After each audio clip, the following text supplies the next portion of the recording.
Welcome back. Monique joining us from Abbott Wealth Management on this Wednesday afternoon. Welcome back to the show. Thank you, Susan. Yes. Halfway through the calendar year of 2018. Hard to believe, but Monique decided this would be a good time to feel out whether or not we're on track with our finances for this time of the year. Yeah. Well, it may be the last thing you think about it because we're going in towards a really nice summer period. But yeah, halfway through the year, we're all creatures of emotion and habit. And we want to do the right thing, but sometimes we want to kick back and enjoy life too. But if you do get your financial household in order, maybe it will be the best thing you've ever done and are able to enjoy the summertime even better. You're slightly inspiring me. I need to feel inspired by this. I'm not really on track. The last thing I'm thinking about is my finances, but you do have to stay on track all year long. Yeah. There's no question. Yeah. We've got some slides. Let's get right into it. So, are you on track?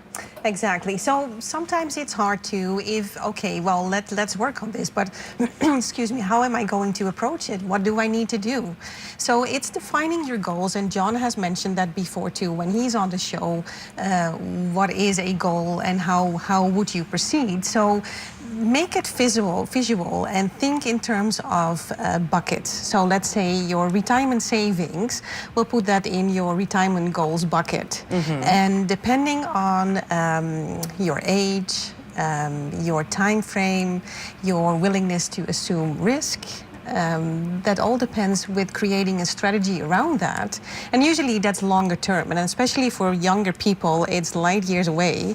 But actually it could be an advantage for them too because of the time frame that they still have for their benefit. But looking into that and make it more visual and thinking about the outcome at the end of the road, that will be a plan for just one bucket. But there could be multiple buckets depending on the goals you have. It could be a fun bucket for maybe a trip in 2 years' time that you want to do. So different investment objectives around that particular bucket. So yeah, to make it a little bit more visual, and what it is, think about it too as a GPS. I mean, you're not driving through a busy city with starting somewhere and not knowing where to end. You will have an end destination, hopefully, in your mind. And you may take a back road, or you may take, an exit sooner than planned, but the GPS will redirect, recalculate your route, and then you're on track again, and in the end, you will end at your ultimate destination. So it works the same way with financial planning then too.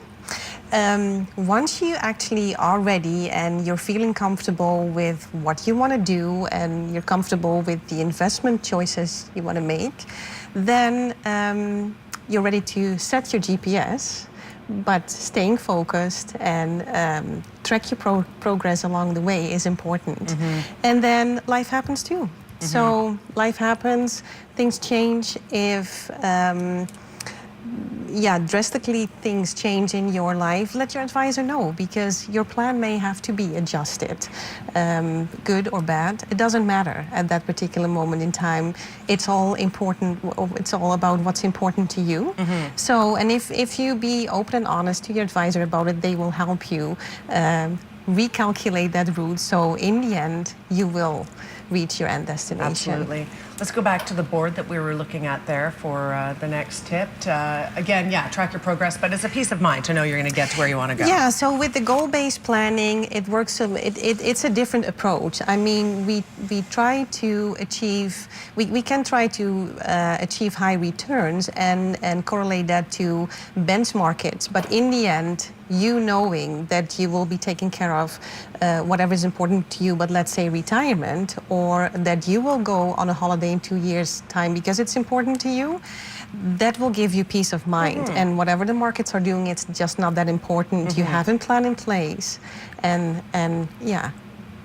peace of mind. It's important. One more board do we have, I think? Here we go. Yeah, so the only thing I can say is actually that a good financial plan allows you to live the best life you can have with the resources you have. So, and I kind of abbreviated the plan with personal life adjusted navigation, but it is actually. And we can adjust it along the way. as long as we get there. Yes. Yeah. And so it's always a good idea to check in with your financial advisor. Make that appointment. Make sure you're on track. If you have to make some adjustments, then they'll help make sure you're where you should be in the long term. Yeah. So that's that. I have to make that appointment as well, I'm sure. Monique, thank you for being here today. Thank you so much, Susan. Very welcome. 372-3736, abbottwealth.com. If you would like to get a hold of the folks at Abbott Wealth, you can certainly do that. We're back after a quick break. Stay with us.